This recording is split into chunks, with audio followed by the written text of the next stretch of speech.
Hey everybody, welcome back to Live for the Hamptons. You can see here what we've got is a 2025 Kawasaki Mule Pro-FXT 1000. This has got the new power plant in it. It's a little north of 70 horsepower. It runs good. Now I've got 7 miles on it. So I bought it with 0.1 mile on it. Or sorry, I think it might have been 0.2 miles. But it runs good, but in all honesty, I've not been over quarter throttle in it. We've got, like I said, 7 miles on it, and I've just been putting around with it, so I don't know really the power as far as pulling and all that stuff. I'm assuming it's going to run good. It's 70 horsepower, so I know the top speed on these, some guys are hitting 69, 70 miles an hour. That's not GPS, that's the speedometer on here, but anyway, it's fast. It's fast enough. So for a work vehicle and a trail vehicle. So just kind of give you, oh, we got 8 miles on it now. I pulled it down. So we got 8 miles on it total. So, but you know all about it. So you got the lock, full drive, all this stuff. You can look it up, and this is not a review of every single thing, shocks and all that stuff. I just want to show you we got this.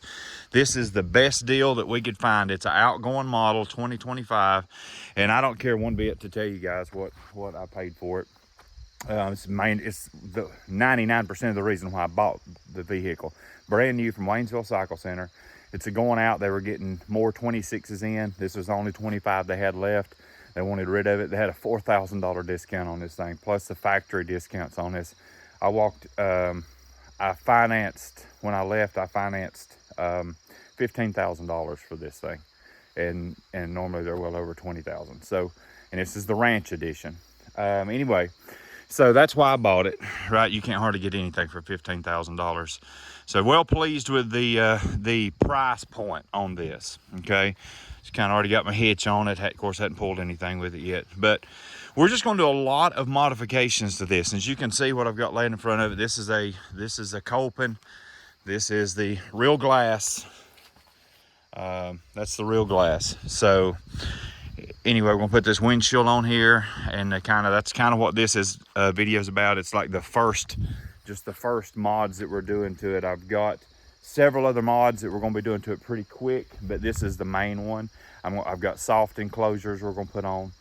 I didn't opt for the $4,000 Super ATV hard doors because we just don't need them that much. I just don't ride that much in the wintertime. But we do like soft cabs, so we'll put that in for the real cold days if we want to go on a ride. But that's not going to be more than a couple times a winter. So we got that, and I am debating. This is the one I'm debating. I believe I'm going to go with the Hester Edition Elkin shocks on it, just because everything I've been watching, it gives you 3 more inches of travel. The ride, they said, is 1,000,000 times better. I can't imagine it because the ride on this thing is amazing the way it is. Now, again, I've got 8 miles on it. I hadn't done a lot of trail riding, just putted around our farm on some of our ATV trails. But it's super plush the way it is, but time will tell. But this comes with a winch, the Ranch Edition, all that stuff. So anyway, without further ado, and I know I'm talking a whole lot, but we're going to go ahead and get started with the install on the Kolpin. Guys, I think we're going to go ahead and open it up here, show you kind of what we've got. And this is, I will give props. This thing is packaged incredibly well. 2 layers. It is layered with styrofoam. It's hard. These things are stapled together. They're not just taped. They're stapled together. So boxed incredibly well.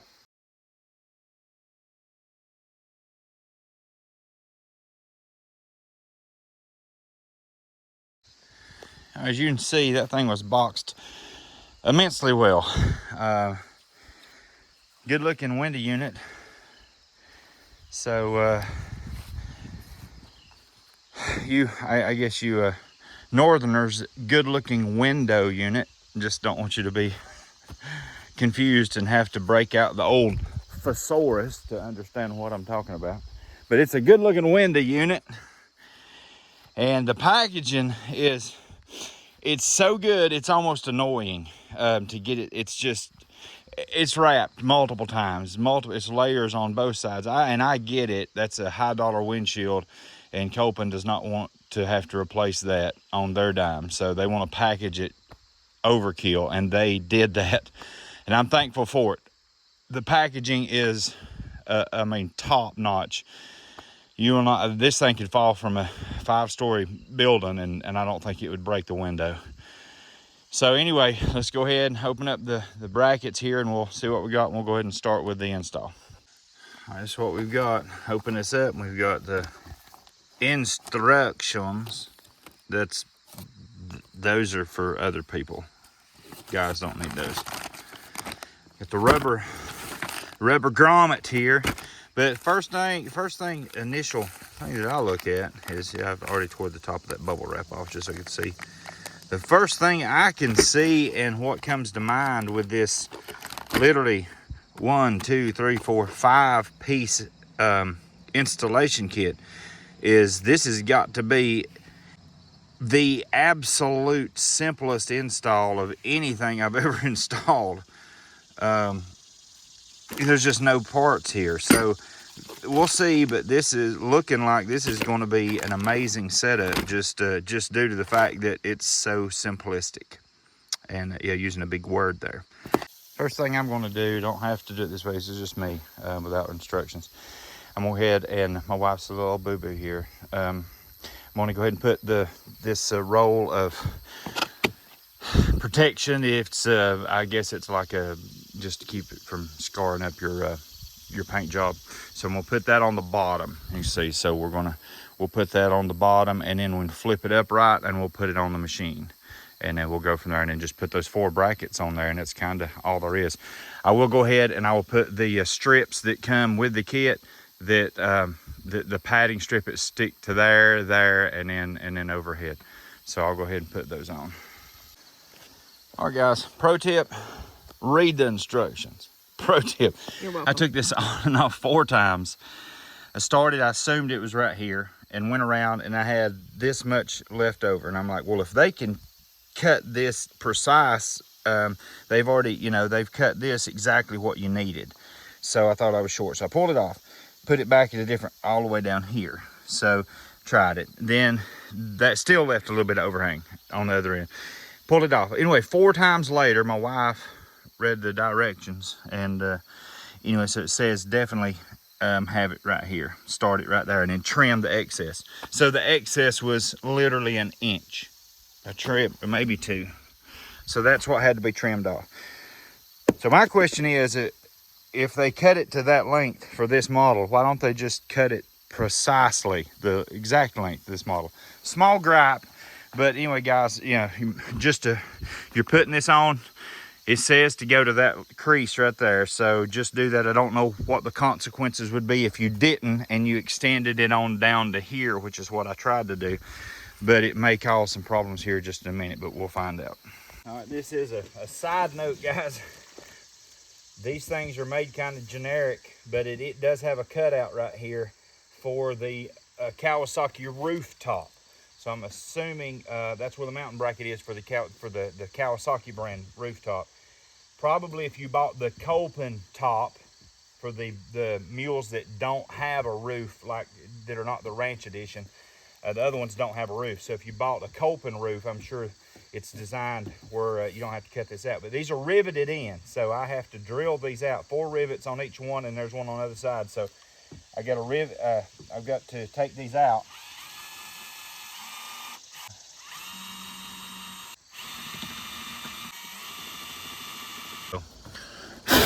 So no biggie there.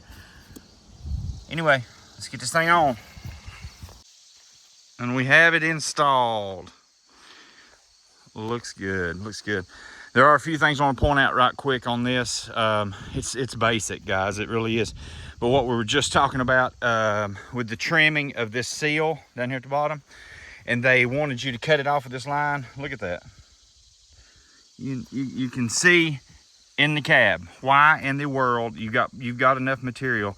I just want to tell y'all just to run it all the way up there, just to run it completely up. I don't know why they tell you to cut it off of that line, because I know you get gaps right here. Yeah, I understand that, but I mean it would look better just to run it on up. So you get in here at the inside, you know, it's just another hole there that would be filled, and you've got the material. So just pro tip, run that on all the way up to there.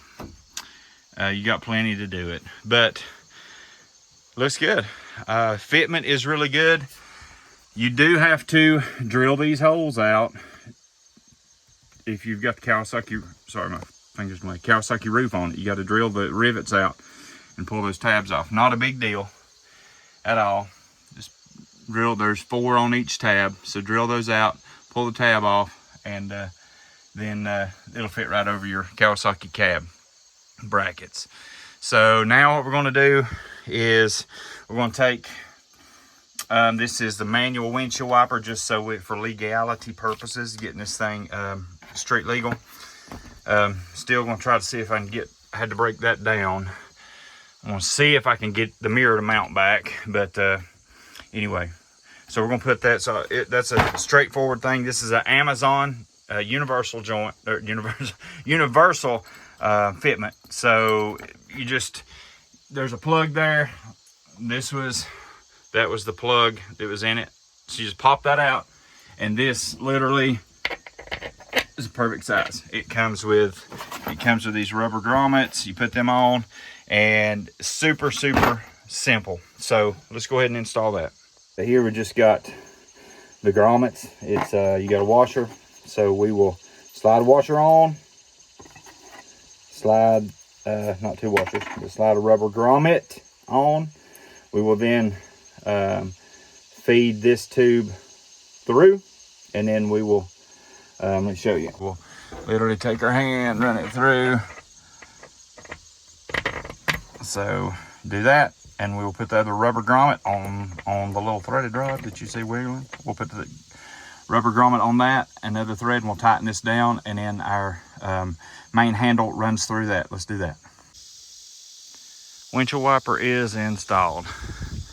So I didn't like it had like just a open hole here, so I actually used the rubber grommet that was on the Kolpin windshield, poked a hole in it and run that through it. So kind of helps, you know, just hide an ugly there. So where this rod is much smaller than that hole. So anyway, little things, you know, little things, man, little things. But anyway, this, and I had to get my wife to come back out and help because she had to be on the inside holding it while I was on the outside tightening it up. And this is, I mean, obviously it's manual, but this is just to make them street legal. And guys, honestly, we don't ever run windshield wipers. This is just to make it street legal in North Carolina. What we do is just Rain-X this thing, right? We just use Rain-X on it, and you'll never have any issues. But if you do, like I said, it's just, you know, you can just turn this down, you know, you just keep your side, you know, no big deal. It works as intended. So now we're gonna see if we can mount our mirror back up here. So let's see if we can do that and get that set up. And the mirror is on and works.